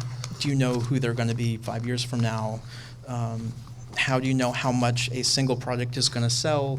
Or How do you predict the market? And when you're manufacturing things in China and that sort of thing, how do you manage all the things that you can't really foresee or you're trying to foresee? Mitch? You can't. But you can have guesses. And if you've been in business for a while, you see patterns. So with TV Gone, I certainly, like I said, I didn't know what the hell I was doing. I just put out this thing, and it seemed like an opportunity. I thought maybe I could sell 5,000 in a few years, and I'd break even. And if I had a little more, it'd supplement my income. Fantasy, I would actually make a living off of it. And like I said, I sold 20,000 in the first 3 weeks, and it was stressful because when things are unpredictable, it's stressful. I had sold 20,000, but they weren't all delivered yet, and I had to pay the money to them, and then the credit card company calls me and says, we have a problem. You said you would make 100,000 in a year, and you made it in 3 weeks. And I'm like, is that a problem? And they said, yeah, because we don't think you'll be able to fulfill since you forecasted so poorly. And so they withheld all of my money, which I needed to pay the manufacturer to get the product so I could make the fulfillment. So they were doing a self-fulfilling prophecy. And so fortunately, I had friends and family who could give me money. Not everyone would be so fortunate. And I paid them all back, of course, really quickly. So yeah, predictability is a really wonderful thing if you can do it. But if you're doing these hackery kind of things, you can't predict. Well, how do you know how many of something to make in the first place? Well, for TV Be Gone, that was in 2003, and when I was setting all this stuff up, and 2004, and back then things were really different than they are now. Things have changed a lot, especially in manufacturing. Back then, I wanted to do it in the US, but it was low quality and high price, bad combination. And I looked all over the world, and China was the place to do it. And the minimum quantity for any manufacturing back then was 10,000. So I figured I'd do 10,000, but suddenly I got a little bit of money from an old company that I thought would make nothing, and I got 60,000, and that allowed me to make 20,000. So I just did it. After doing math, of course, and trying to see how I'd break even. But so I made 10,000. Nowadays, you can actually have some kind of idea, and with a lot of services around the world, including China, including in the US, including in Germany and other places, you can make 500. Just see how it goes. You don't have to put up all this money. You can have Kickstarter and other kind of crowdsource, so you don't even have to take all that much of a risk. You can put it out there and see if people support it. And if they do, great. I was lucky enough to have that $60,000 that came out of nowhere, so I could basically kickstart my project. And like you were saying, it's best to self-fund if at all possible. I never had to deal with investors, which I know I wouldn't like, which would violate my one rule of doing business. And but after a few years, you see a pattern. And when things deviate from that pattern, you have to respond, and respond quickly, as Limor was saying earlier. You don't want to wait till the end of the month. At the beginning, I sold all these units, and I was paying all these bills, and I didn't have time because it all took me totally by surprise because I wasn't predicting. I couldn't predict. And I did the accounting finally after 3 months, and after paying everyone off, I got what was left, which was zero. And I was lucky it wasn't negative. I was just really lucky, or I would have gone out of business back then. So this is really, really difficult. So it's important to think about these things, but you can't really know. We can't predict the future. We can make our best guesses and play it on the fly as we go along. And some people are way better intuitively at that, and some people are actually pretty good at seeing patterns form as they're forming. And that's a great skill to have. And I sort of have it sometimes, but I'm not all that great at it. Speaking of Kickstarter and Indiegogo, if you're thinking of crowdfunding, you should probably plan 2 to 3 months before you launch the campaign to get all your ducks in a row. And also, you want a closer. So really, you want to have a deal with somebody that if we get to half our goal, this person will kick in and finish it if it doesn't look like other people are going to finish it. So that's a good way to raise funds, that you can go to an investor who doesn't want to invest everything, but if you can prove that half the number of people that are required for a Kickstarter campaign will invest in your product, people who want that product, if you get to that half point, then the investor you make a contract in advance or just a handshake, they will pay for the rest of it to own part of the business. So that's another thing of proving your numbers before you get money from somebody. I guess what I do is with the BioBus is more of a service. So I think there's a little bit of a there's a little bit of a different approach. I mean, when I started in 2008, President Obama started bombarding the airwaves with, we don't have enough scientists, we don't have enough engineers, we don't have enough tech-trained people. So it was really lucky for me that message was hitting the airwaves the year that I started a science, tech, engineering, education program. And so I feel like that did raise people's antenna to the need for that kind of service. So here's a downer. We all know that poverty is not going to go away. So from the point of view of our nonprofit mission to reach impoverished areas, there's always going to be an audience there. And I think that being for me on the nonprofit side, the other aspect of it is getting to know not the VC community, right, but the foundation community, right? Understanding where they're at and starting to make the connections there and reach out into your network and find out what they're demanding, right? And then figure out if, for any given foundation, can you align your mission with what they might be interested in funding. And just to get quickly back to a previous point about ethics, there's a really interesting, I think, ethical dilemma with nonprofits where it's really easy to actually have mission creep, where there's a foundation who wants to give you a lot of money, but it's not really for what you think is going to be the most effective way to address a problem. And that's an ethical dilemma that we've had, to some extent, but I imagine that the same could actually be true with just, any investor, right? That they might want you to do something that you don't really want to do. Did I answer the question? Yeah, I think so. Okay. Can you talk a little bit also about the 501c3 thing and nonprofit? I mean, you can form a nonprofit with a state, and then you still have to go to the federal level, and the federal has been delayed a lot lately because there were political issues. So it's kind of hard to get a 501c3 charity approved right now. So if that's your business plan, you might want to look carefully at whether those are being approved in a timely fashion right now. I think it's like a 9 or 12-month wait to get one approved right now if you don't know a senator. But it's still a business. A nonprofit is still a business. How do you approach that? That's right. Of serving your mission and being a business? So in New York State, a nonprofit is just a C Corp, which you form with nonprofit bylaws, and you can find those bylaws, templates online. It's actually quite easy. The New York State is actually notorious for being very slow at approving nonprofits, even just at the state level, especially if you want to be an educational nonprofit, and especially if you're related to technology, because then there are all these offices in New York State that you actually that your application has to go through. And that's actually one thing I wish I had been able to afford a lawyer at the very beginning. I couldn't have, so the point is moot. But it was held up because of the use of the word. I wasn't allowed to use the word technical training in my bylaws because that offended somebody at the New York State Agency for lab technician and massage therapists, and it was like, oh my God, really? And then when we finally got to the federal level, so there's a whole nother process for filing to be a federal 501c3. That's a part of the IRS federal tax code, 501c3. And that took about 9 months, maybe it was even 12 months. I put it out of my mind. But again, there were a number of holdups for us because we had to have special language, like anything that we publish is going to be made available to the general public. We just didn't have that, so we had to come back and make revisions. So again, if you can get legal help, it can speed up that process significantly, I think.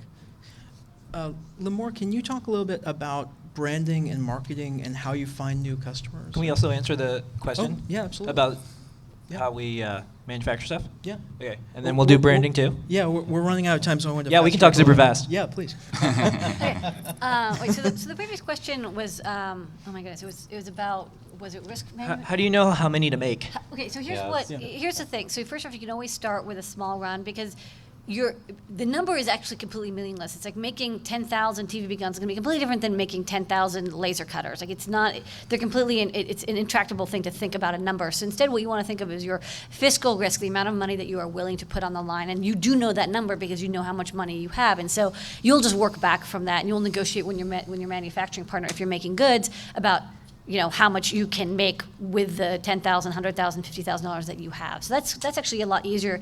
It seems like, how do you know? But when you're actually in the situation, you know because you have no other choices. The number will pop out of reality. So the second question is, how do you deal with predictability? The answer is there's absolutely no way to deal with predictability, and so you have to be flexible because everyone has a plan until they're punched in the face. And so as long as like people ask me like, okay, well, what's like the next hot new microcontroller platform? And it's like, well, I don't know, but I'll know when I see it. So as long as you're flexible and willing to change direction, like when the Raspberry Pi came out a couple years ago, actually when I first heard of it, I was like, well, I don't know, is it like vaporware? Is it really going to happen? It's like another Ouya console. Like I hadn't seen it, so I had to kind of guess. Like I didn't think this was going to work out. I finally got my hands on one like a day or two after launch, and I was like, oh, this is so fucking cool. And I was like, this is definitely going to be it. I could tell just by like having that experience and changed plans immediately, having had that flexibility. So if you have flexibility, you're willing to change, that's more important than trying to have a plan which isn't going to work out long term anyways. Okay, so I'll do a little bit of this and then the branding and marketing. Yeah. So the only thing that we do with electronics is assume there's going to be change. And thank goodness, because our competitors and everyone who does this, they can't keep up with us. So we have 3,000 products. Thank goodness there's a new different Wi-Fi IoT thing. Every other day we do low runs. Limor designs for manufacturing. The manufacturing equipment is 20 feet away. 2 giant pick and places, oven, stenciling machine. So being able to do rapid manufacturing, low runs. We don't take back orders. I know a lot of people like Kickstarter and all this stuff that'll kill you. Just don't take back orders. Sell what you have, see how it goes. Sell 200, see how it goes. Do another run, see how it goes. Don't kill yourself and make it 10,000 and get stuck. And that's been one of our strengths is we'll release a small run, we'll call it Developer Edition, and then we'll release another round. Now back to the other part of the question, or an additional question is, what do we do for branding and marketing? How do you reach customers you don't already have? All right, so make tons of videos. Yeah, good information's advertising. I said it before, but we have 1,014 tutorials. If you Google for Arduino, you probably are reading an Adafruit tutorial. Think about every single company out there that's probably wasting their time with a giant PDF manual. No one reads these things. For customer support, do public forums. Who can possibly catalog a call that no one ever hears? So do your customer support in view, in public, that it's searchable. The more you put out there, the more customers are going to find you. We do a kids show with puppets, with electronics. This is why we don't have investors. We both get fired because it'd be like, well, you're not delivering to the investors, so no puppet show for you. But it turns out the parents buy a ton of electronics. So, there's lots of things that seem counterintuitive. I would say if you look at a recent unicorn, I don't even know if it's a shaven unicorn because it's the Dollar Shave Club. They sold for $1 billion in cash. And what did they do? They just did YouTube videos. So your branding and your marketing is what you put out there. Put a lot out and often and early. Content marketing is good. Mitch, you kind of do that like a John the Appleseed thing, going to all the hacker spaces. But how do you reach out from that point to market? I just find doing, like when we started NoiseBridge, and this relates, when we started NoiseBridge, everyone was totally excited. It's like, oh, we're going to have hackerspace, but we didn't have many models to draw from because there were only a handful in the world, mostly in Germany, and there were a few of us in the US trying to start our own spaces. We're all helping each other. We're kind of going in different directions. And energy is really high at first, but we're talking about, we have to do, like we were talking about, like 501c3 if we want to be nonprofit, or should we be for-profit, should we be a spiritual organization, and all these things about organization. And, we didn't come together to hack law, we came together to hack the planet. And so instead of 54 people showing up to a meeting, it was more like 15. and the energy was waning, so we started doing workshops, and that brought the energy way high again. We're doing them frequently. And so I learned from that, and when I going out teaching soldering and developing with Limor TV Be Gone kit, that was a fantastic way for teaching people soldering, but it was also, as I said before, unintentional, but it was really great PR. And all these people are, and it's open source, free and open source, so anyone can download the plans online, and people make them, and they tell everyone about it. I don't get a penny from that, but that's PR that I would never, ever be able to afford. And going around helping people, my teaching is always free. I never charge for it. I charge a bit more for materials, but that's all nonprofit work for me. I just break even overall from all of that. And that helps get the word out, though, for the things that I do for profit. And then I have this amazing network of people. I never do any advertising. The 3 times I tried, I lost a lot of money. One time on Wired.com, and a couple others that were a little less expensive. It was like $2,000 for Wired.com, and I didn't make a single sale. It was like, no, word of mouth is where it's at for my kind of a product. And I have an amazing network for word of mouth, and open source, free and open source is totally the way to go for all of that, and keeping the energy high by having workshops, getting people involved, showing people that it's fun, that they can have this confidence to do these things they didn't know how to do, and then they go out and they talk about this stuff, and like, how do you pay for that? You know, and I'm just doing what I love, and other people love it too. So again, that broken record. Okay. So we're pretty close to the end of this session, but there's no session after this one in this room. So we'll stick around a little bit for Q&A if any of the panelists need to run over to the closing ceremonies, or if any of you want to go over. We're going to go a little bit over and do Q&A if anybody feels like sticking around. Can I pitch my marketing? Yeah, absolutely. Let's roll. But I just wanted to give people time to get I'll over see there. everybody at Maker Faire in September. Actually, it's early October this year in New York City. The bus will be there. And that's our main way of doing marketing, is actually getting people on the bus using the microscopes. We have about 10,000 people a year at different public events. And I said that we're only doing services, but we will actually be unveiling our first product at Maker Faire this coming year. It's a 3D printed open source, open microscope that we'll love you guys to come visit us at Maker Faire and play with. Okay. Anybody with questions, come on up to the microphone. Oh, yeah. Well, 1 second. I asked all the panelists to ask themselves a question, so I would love to hear what you guys came up with each other before we take questions. If you could just do it quickly, then we'll take questions. You want us to ask another panelist a question? Okay. All right. Well, Mitch, I introduced you to Limor. How's that working out for you? We've been friends for a long time. That was it.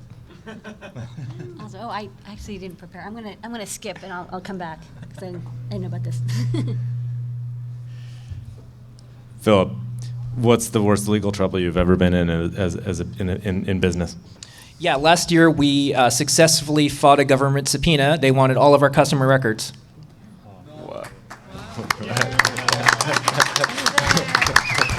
And this is the first time I'm even talking about it. I think it's kind of like, it's been a while now, so it was last year. Yeah, it was terrible. And like, by the way, like everyone thinks they're gonna be like Cory Doctorow, like come back with a warrant. I'm like, no, you're actually scared and crying. You're like, no, like, this agent was really mean. Yeah. Administrative subpoenas are just a giant thing. That's a big net. It happened after 9/11, and people can do administrative subpoenas. If they're looking for anything, they can ask for everything. Okay, I remember my question, because actually I was like, I actually have a question I wanted to ask Mitch, because I remember we were talking about manufacturing, and you do some of your manufacturing in China, but you were actually saying recently that it's gotten more expensive. Do you think you'll ever do manufacturing in the U.S., or if not, what other countries do you think you'll end up doing some manufacturing in? I would love to do it in the U.S. There's lots of trade-offs when you do manufacturing here, there, or everywhere. If it's here, there's very little shipping. If it's in China, there's a lot of shipping.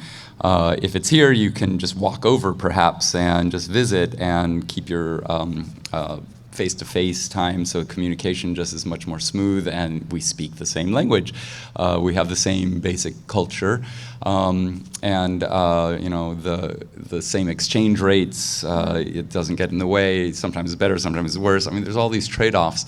I would love to do it in the U.S. because I think the trade-offs work really, really well. It's getting to be so that it's not so low quality and high price. You're proving that. You're doing it only for yourself, which is best for your business. There are other people around that are doing it for other people, and we can take advantage of that. I see this also happening in Germany, where people can actually get cheaper prices and just as good quality in Germany as going to China, and so I would consider that too. It just depends where I get the best feeling, along with my criteria of having a place with high quality, a decent price, people who are treated well by their employer, the environment treated well, and people paid well enough for what they're doing. And I want. Can I follow that up? How? Because I remember you were talking to this about before. How do you vet a company if you work with them for manufacturing? Because I know you care a lot about that. You have to visit them. You absolutely have to visit them. And if you're all the way in China, that's kind of an investment of your time and life. Yeah, but it's fun. It sure is. And now I bring a whole group of people to China to visit manufacturers and hacker spaces and all these things. Every year, a hacker trip to China. If anyone's interested, just search for that online. You'll find the wiki page on NoiseBridge, and then email me. First question. And unfortunately, I have to go to closing ceremony. Well, I think that's a great thing to go to, but I have to leave here, which is Mitch. unfortunate. Yay. So.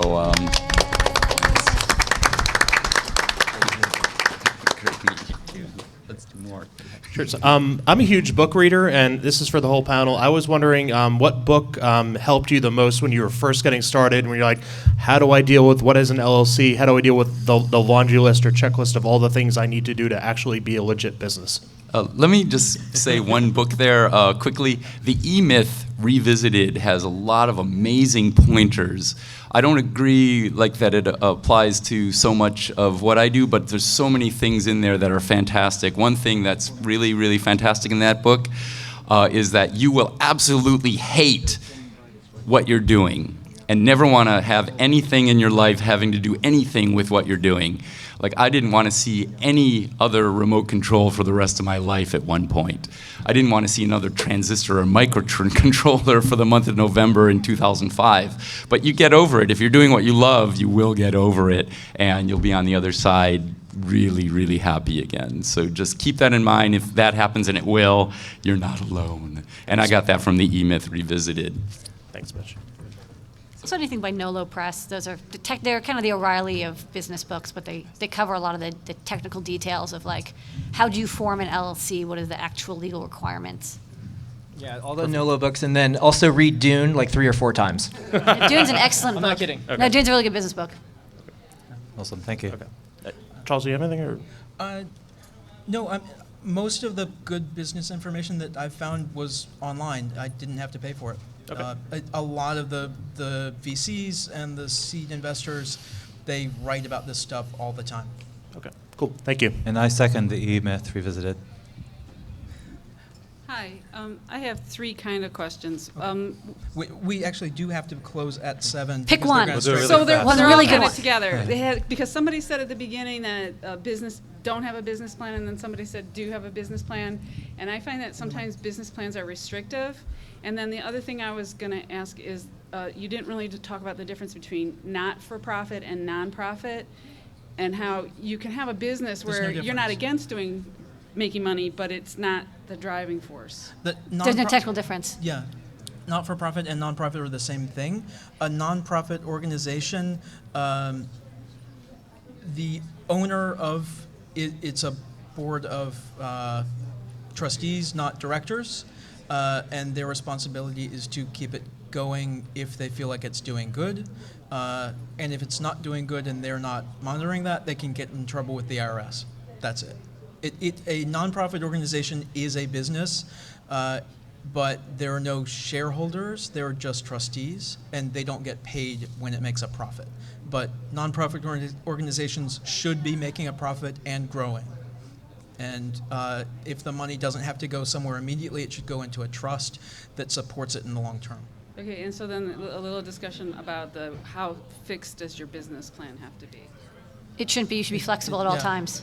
Yeah, like if 10 years ago, Limor said, I'm going to, 10 years from now, have a $42 million open source electronics company in New York City that has a puppet show and a weekly hacker show. That'd be weird if I had said that. Which we did, but we did. But That would be cool. But most folks don't. I'd say in this day and age, 2016, put in enough flexibility. So instead of saying we're going to be the number one store, blah blah blah, say you want to have the best or fastest shipping. Give yourself some flexibility so you can go into that. Because we get asked all the time, where are you going to be in 5 years? Well, I know we're going to have the best products, we're going to have the fastest shipping, we're going to have the best customer service. So a business plan that sounds a little bit more like that. Because like lots of stuff can change. In fact, it should, and thank goodness. First of all, such an awesome panel. I mean, I know I'm not the only hardware hacker person, but in terms of hardware and business, this is amazing. So thanks to Hope for putting this together. First thing, are there any lessons to be learned or insights to be gained from what has happened with Arduino in the last year and a half? Yes. That maybe very quickly. Yeah. I mean, I don't know how much you guys can talk. Register your trademark worldwide. Okay. That's it. That's it. Okay. Yep. Yeah, And then- Arduino didn't, and someone else has Arduino in SRL, Europe. they Yeah. have the interesting. Okay, and then second, when you guys are hiring people, you're choosing partners, like important employees. What's like the one or two things that you look for when you're first sitting down with them? What qualities would you say, like maybe two qualities?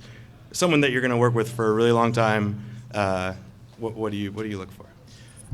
So we're hiring right now, so if anybody wants to apply, and you should be ready to really just step up and do almost anything that's required of you. You should be able to work in a team. You should be good with the kids. Want to get anything? No, I think. Okay. I would say when you talk to them and talk about their achievements and the things that are important to them, if they're other focused and they're talking about how they helped others, that's usually a good sign. It's all about them.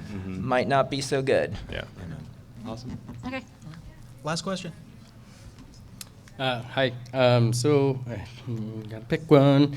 I've got one on stress. The other was on the challenge between community building and grassroots, and how one transitions into the other. And the other one is about sort of the respect situation with the tech workers, and understanding that a CEO is hacking a business, and that's not always perceived or understood, and yada yada. And so, which one should I dive into and ask you about? Dealer's choice, man. Pick one. Please pick one fast. So. Okay, cool. Sorry, kick us thanks. out. Turn or burn? All right, so I loved the weekly hangout idea. The thing that you do at 7:30 every Wednesday, I thought that was really, really brilliant. And I was curious if you've run into problems or unanticipated conflicts with the community once people started to realize that this community building thing has very real business value for you. You're recruiting, you're hiring, and did it change the dynamic of it? Did it kill it? Did it make it better? And really simply, just Mitch made the comment that you can do this community building for free and not be some evil Machiavellian overlord.